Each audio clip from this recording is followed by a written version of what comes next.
students, welcome back here on this YouTube channel, Vikas Education Hub. I'm Vikas sir. Today going to teach you about sentence. It is a basic part of English grammar for all classes. तो देखिए दोस्तों, आप सभी का इस YouTube channel पर स्वागत है और आज हम इंग्लिश ग्रामर का एक सबसे बेसिक टॉपिक है सेंटेंस, उसके बारे में पढ़ने जा रहे हैं और इस टॉपिक में हम सेंटेंस की डेफिनेशन और उसके जो काइंड्स है, टाइप्स है, उनके बारे में हम डिस्कस करेंगे। देखिए स्टार्ट करता हूं, अपना टॉपिक है सेंटेंस। पहले आप समझिए कि सेंटेंस होता क्या है। हिंदी में सेंटेंस को कहते हैं वाक्य, हिंदी में होता है वाक्य। और देखिए डेफिनेशन क्या होगी, द ग्रुप ऑफ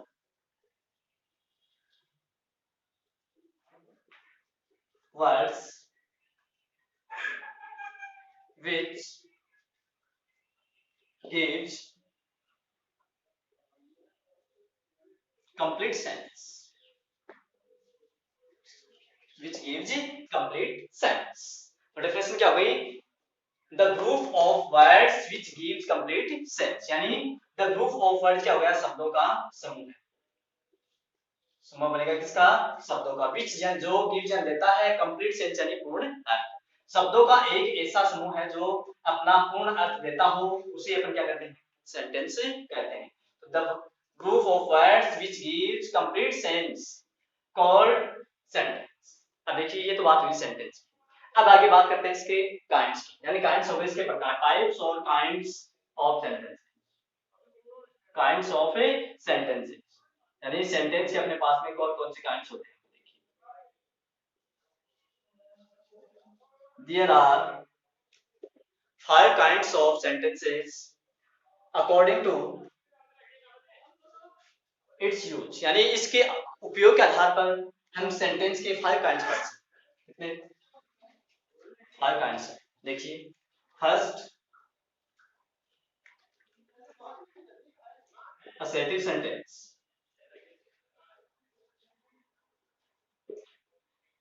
second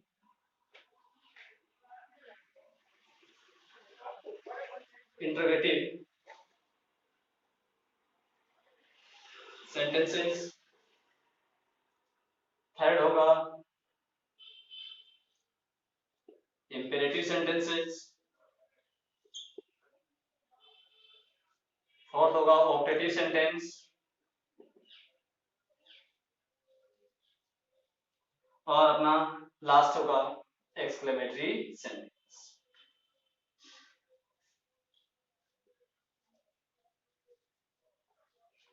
तो देखिए ये अपने पास में 5 kinds of sentence. First assertive sentences, third है interrogative sentences, और थर्ड imperative sentences और फोर्थ optative sentences और फिफ्थ है exclamatory sentences। अब देखिए फर्स्ट assertive sentence, जिसको हिंदी में कहते हैं स्वीकारात्मक वाक्य। दूसरा इंट्रोगेटिव, जिसको सब जानते हैं क्या बोला जाता है, प्रश्नवाचक वाक्य। और तीसरा इंपेरेटिव, जिसको कहते हैं आज्ञासूचक वाक्य। और अगला है ऑप्टेटिव, जिसको बोलते हैं इच्छासूचक वाक्य। और नेक्स्ट है एक्सक्लेमेटरी, जिसको बोलते हैं विस्मयादि सूचक वाक्य। तो ये है अपने पास में 5 kinds of sentences. First assertive sentences, जिसको स्वीकारात्मक वाक्य कहते हैं। सेकंड है इंट्रोगेटिव सेंटेंसेस, जिसको प्रश्नवाचक वाक्य कहते हैं। और थर्ड है इंपेरेटिव सेंटेंसेस, जिसको आज्ञासूचक वाक्य कहते हैं। फोर्थ है ऑप्टेटिव सेंटेंसेस, जिसको इच्छासूचक वाक्य कहते हैं। और फिफ्थ है एक्सक्लेमेटरी सेंटेंस, जिसको विस्मयादि सूचक या विस्मयादि बोधक वाक्य कहा जाता है। तो ये है अपने पास में 5 काइंड्स ऑफ सेंटेंसेस। अब देखिए आगे डिस्क्रिप्शन में या विस्तार से अपन इसके बारे में एक एक के बारे में डिस्कस करेंगे। तो first of all we will read about assertive sentence, यानी सबसे पहले हम किसके बारे में पढ़ेंगे, असर्टिव सेंटेंस के बारे में पढ़ते हैं। देखिए असर्टिव सेंटेंस क्या होगा, तो ध्यान से सुनना। हिंदी में कहते हैं स्वीकारात्मक वाक्य। The sentence which denotes yes or no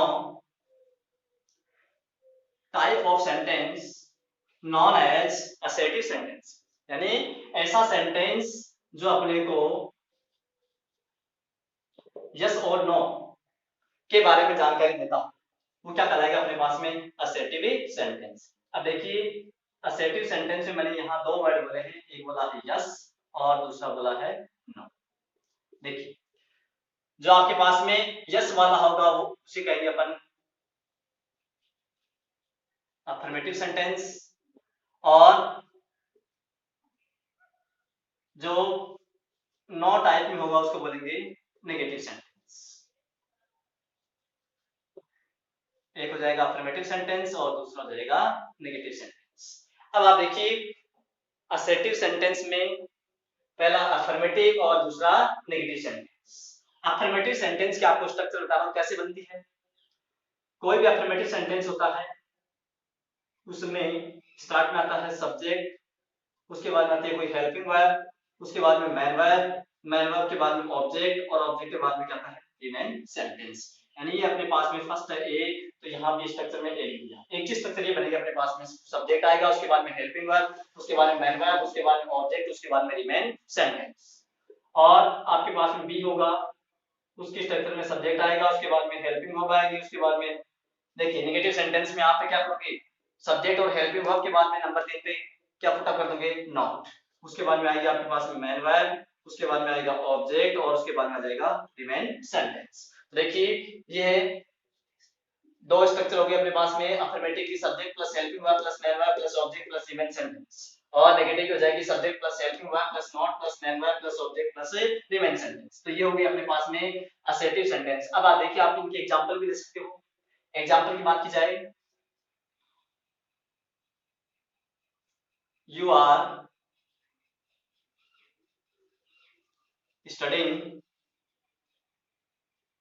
about, कौन सा टॉपिक पढ़ रहे हो? सेंटेंसेस, इसी के बारे में लेते हैं। अबाउट सेंटेंसेस, कब है? इस समय, तो लगा दो at this time, at this time. ये बन गया आपके पास में you are studying about sentences at this time, यानी आप इस समय किसके बारे में पढ़ रहे हो? सेंटेंस के बारे में पढ़ रहे हो। तो देखिए यहाँ आपके पास में स्ट्रक्चर क्या बनेगा, स्टार्ट में सब्जेक्ट आ गया, उसके बाद ये हेल्पिंग वर्ब आ गई, ये मैन वर्ब आ गई, और आपके पास में ये आगे देखिए किसके बारे में पढ़ रहे हो आप, ये आपके पास में अदर वर्ड के रूप में आ जाएगा। एट दिस टाइम ये आपके पास में कोई प्रीपोजिशन होगी, देखिए सॉरी प्रीपोजिशन, तो ये एट हो जाएगी, उसके बाद आगे दिस टाइम यानी ये पूरा आपको किस रूप में दे रखा है, एडवर्ब के रूप में दे रखा है। अब देखिए आगे नेगेटिव सेंटेंस की बात कर रहे हैं, they do not play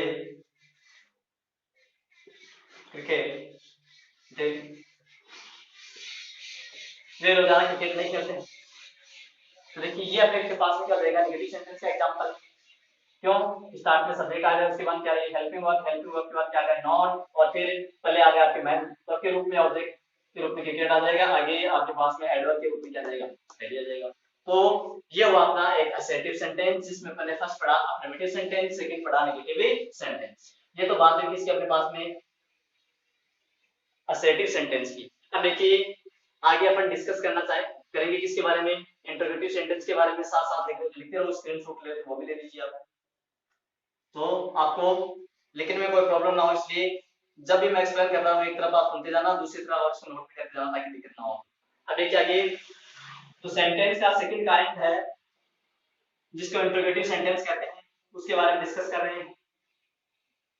second होगा इंटरोगेटिव सेंटेंस, और यदि इसकी डेफिनेशन देखी जाए तो the sentence which is used to ask question known as interrogative sentence, यानी the sentence which is used to ask question known as interrogative sentence। देखिए next होगा अपने पास में इंटरोगेटिव सेंटेंस।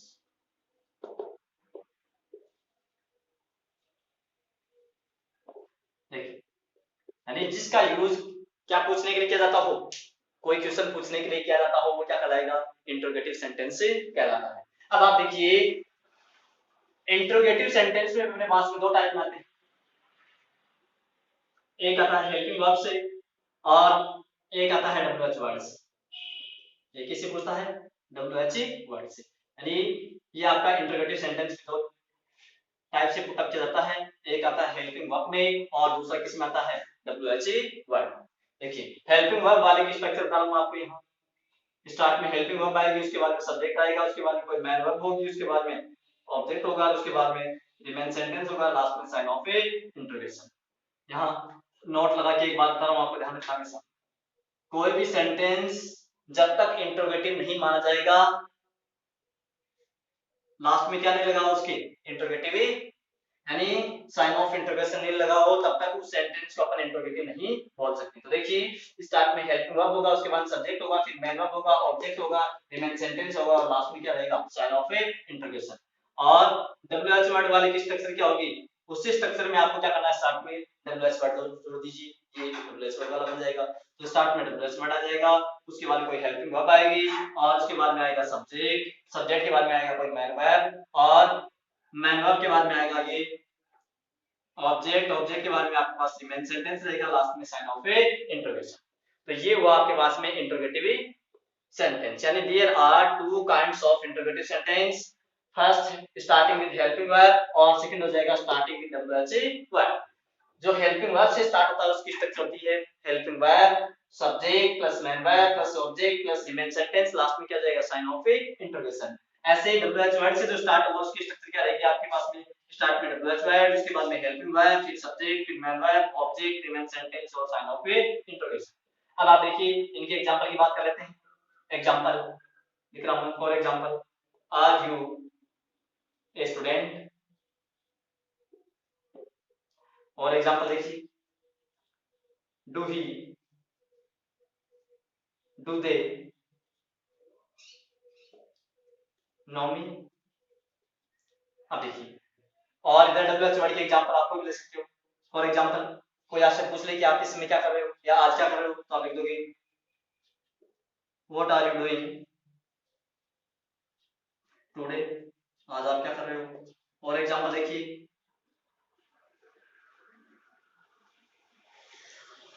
व्हाट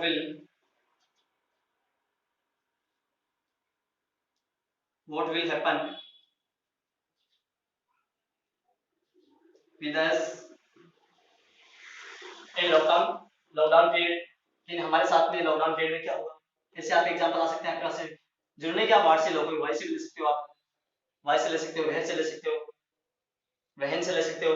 कोई एग्जांपल आपको पूछ ले, बहन डू यू गेट अप, आप कब उठते हो, तो किसी भी डब्ल्यूएच वर्ड से आपके पास में कोई एग्जांपल हो सकता है। और इधर हेल्पिंग वर्ब वाला किसी भी हेल्पिंग वर्ब से स्टार्ट हो सकता है। तो ये अपने पास में सेकंड कौन सा हो गया, इंटरोगेटिव सेंटेंस। देखिए इंटरोगेटिव सेंटेंस में टू टाइप्स में होते हैं, फर्स्ट आता है स्टार्टिंग विद हेल्पिंग वर्ब और सेकंड आता है स्टार्टिंग विद डब्ल्यूएच वर्ड। ये इनकी स्ट्रक्चर है और नीचे इनके एग्जांपल। अब देखिए आगे बात करते हैं, तो थर्ड टाइप में आपके पास में इंपेरेटिव सेंटेंस। तो देखिए इंपेरेटिव सेंटेंस कौन सा होता है, जिसको हिंदी में क्या करते हैं, आज्ञा सूचक, यानी the sentence which is used to denote order, command, request, suggestion, advice, etc. known as imperative sentence। यानी ऐसा सेंटेंस जिसमें कोई सुझाव हो, कोई आदेश हो, कोई रिक्वेस्ट की जा रही हो या कोई सलाह दी जा रही हो, उनके सेंस को जो डिनोट करेगा वही क्या होगा, इंपेरेटिव सेंटेंस होता है। देखिए आगे आएगा अपने पास में इंपेरेटिव सेंटेंस। देखिए इंपेरेटिव सेंटेंस में क्या होगा अपने पास में, किसका सेंस आएगा अपने पास में। देखिए सिंपल सा लिख रहा हूं आपको, कोई किसी को एडवाइस दे रहा हो या कोई सजेशन हो, कोई कमांड हो, कोई ऑर्डर हो, इसके अलावा कोई रिक्वेस्ट की जा रही हो, तो यानी ऐसे अपने पास में जिसमें अपने पास में आज्ञा के भाव हो, वो सब भी क्या होगा अपने पास में इंपेरेटिव सेंटेंस होंगे। अब देखिए इंपेरेटिव सेंटेंस किस टाइप में अपने पास में उनके एग्जाम्पल हो सकते हैं, उनकी बात कर रहा हूं। एक ऐसा जो V1 से यानी मैन वर्ब की फर्स्ट फॉर्म से स्टार्ट हो सकता है कोई भी, इसके अलावा कोई लेट से स्टार्ट हो सकता है, कोई आपके पास में प्लीज या काइंडली से भी स्टार्ट हो सकता है, और तो इस तरह को यानी V1 से स्टार्ट कर सकते हैं, किसी लेट से स्टार्ट कर सकते हैं, किसी को प्लीज या काइंडली से भी स्टार्ट किया जा सकता है। तो ये सारे इनके एग्जाम्पल की बात करते हैं। एग्जाम्पल देखिए, read this story, read this story, इस कहानी को पढ़िए। यानी आपको क्या किया गया है, मान लीजिए कोई अच्छी कहानी आपको सुझाव दिया जा रहा, तो आप वहां सजेशन बोल सकते हो, तो सजेशन के रूप में कोई आपको कह सकता है रीड दिस स्टोरी, इस कहानी को पढ़िए। और देखिए इसके अलावा और एग्जाम्पल अपने पास में हो सकते हैं, प्लीज या काइंडली से, प्लीज। अब देखिए लॉकडाउन का टाइम है और इस समय किसी को खन्ने वगैरह जो बोलते हैं मिराज वगैरह की प्रॉब्लम हो जाती है, तो मांग लेते हैं कि भाई मुझे थोड़ा सा डर दीजिए। देखिए आप क्या बोलते हो, प्लीज गिव मी। आगे आप क्या मांग रहा है, मिराज वगैरह लिख सकते हो आप, तो जो भी है वो आपके पास में आ सकता है, प्लीज या काइंडली, यानी उसमें रिक्वेस्ट हो जाएगी। और कोई लेट से भी आप स्टार्ट कर सकते हो, ठीक है ना। तो जैसे लेट, रेस्ट, नाउ, ऐसे एग्जांपल हो सकते हैं अपने पास में। तो ये होगा अपने पास में इंपेरेटिव सेंटेंस। अब देखिए इंपेरेटिव सेंटेंस के बाद में नेक्स्ट आता है ऑब्जेक्टिव सेंटेंस। ऑब्जेक्टिव सेंटेंस का अर्थ क्या होता है, इच्छा सूचक, इच्छा सूचक वाक्य। तो देखिए इच्छा सूचक क्या होंगे, ऐसे सेंटेंस जिनमें किसी के लिए कोई प्रेयर, प्रेयर यानी प्रार्थना की जाती है,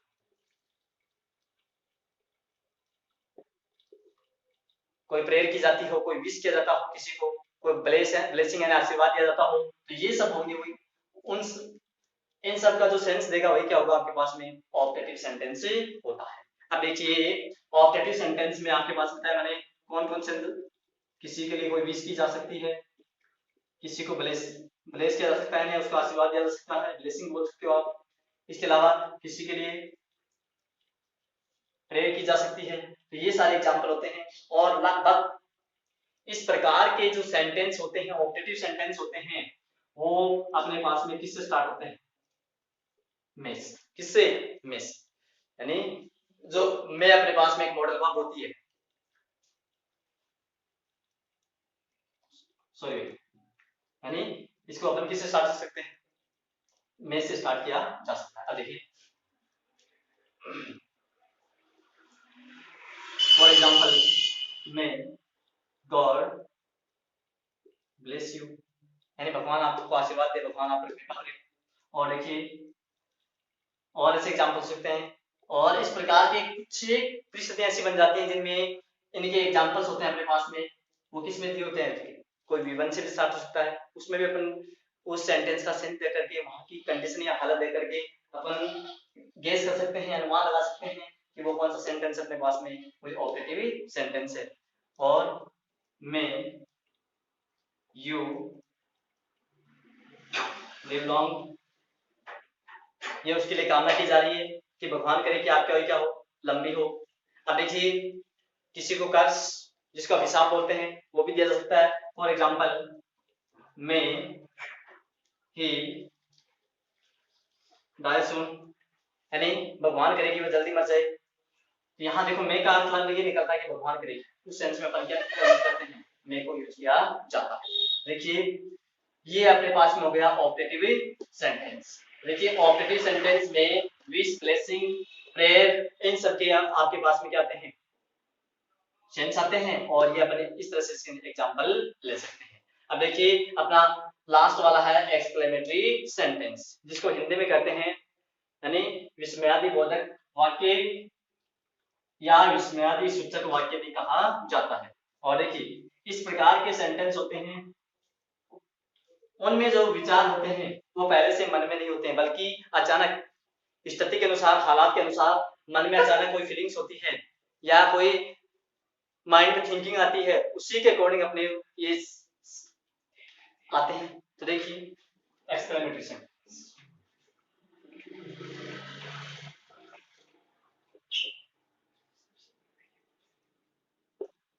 यानी the sentence which give the sense of sudden feelings or sudden emotions of joy, surprise, sorrow, pleasure, etc. known as exclamatory sentence, यानी ऐसा कोई सेंटेंस जिसमें सैड या और सॉरी बोल सकते हैं आप, किसी दुख का भाव हो, इसके अलावा आपके पास में कोई जॉय हो या प्लीज हो, कोई प्रसन्नता हो, खुशी का भाव हो, इसके साथ में आपके पास में कोई सरप्राइज हो, और सरप्राइज के अलावा यानी किसी के लिए प्रशंसा की जाती हो, प्रेज की जा रही हो, वहां में अपन ये यूज कर सकते हैं। और देखिए इस प्रकार के सेंटेंस में, ऐसे सेंटेंसेस में हमेशा क्या होता है, ये मार्क लगा होता है, यानी इसको बोलते हैं एक्सक्लेमेशन मार्क, और हिंदी में बोलते हैं विस्मयादिबोधक चिन्ह। तो देखिए ये साइन जरूर लगा हुआ मिलेगा। अब देखिए एग्जांपल की बात करें इसकी, देखना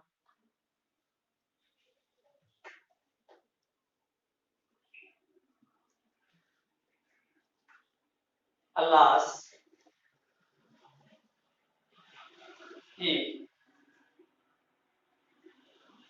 has done।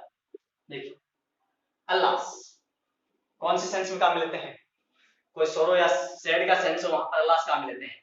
He has died यानी वह मर गया, उसकी मौत हो गई। देखिए तो यहाँ ये दुख का सेंस दे रहा है। और देखिए इसके अलावा hurray India has won the match। अब देखिए हुर्रे किसके लिए काम में लेता है, ये खुशी की बात है, यानी India has won the match कि भारत मैच जीत चुका है। तो यहाँ अपने पास में खुशी का, यदि किसी की प्रशंसा की जा रही हो तो वहां ब्रावो काम लेते हैं, Bravo Bravo you have done good work, शाबाश आपने अच्छा काम कर दिया। तो देखिए ये ब्रावो शाबाश यानी किसी की प्रशंसा करने के अर्थ में किया जाता है। इसके अलावा आपके पास में ओ है, ओ वाव, ऐसे वर्ड होते हैं अपने पास में, वो आप किस रूप में काम लेते हो, सरप्राइज के रूप में लेते हो। देखिए उनके एग्जांपल और देखते हैं। कोई आप सरप्राइज मिल जाता है यानी कोई आप,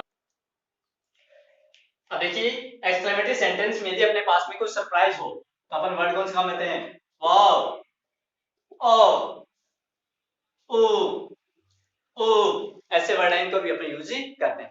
देखिए ये वर्ड यूज किए जाते हैं किसके रूप में, कोई सरप्राइज देने के लिए। और तो ये अपना सेंटेंस और इनके एग्जांपल। अब देखिए अपन जो अपना इसी ऑर्डर में, इसी क्रम में अगला अगली कड़ी में जो टॉपिक आएगा उसमें अपन वर्ब है इसके बारे में डिस्कस करेंगे। और दोस्तों अपने YouTube चैनल पर बने रहिए, और वीडियो को एक रिक्वेस्ट आपसे कि वीडियो को आप लास्ट तक अंत तक पूरा देखें, ताकि आपको कुछ मेरी कमियां उनका पता चले और आप कितना सीख पा रहे हो वो भी आप अपने आप में आकलन कर सके। Thank you.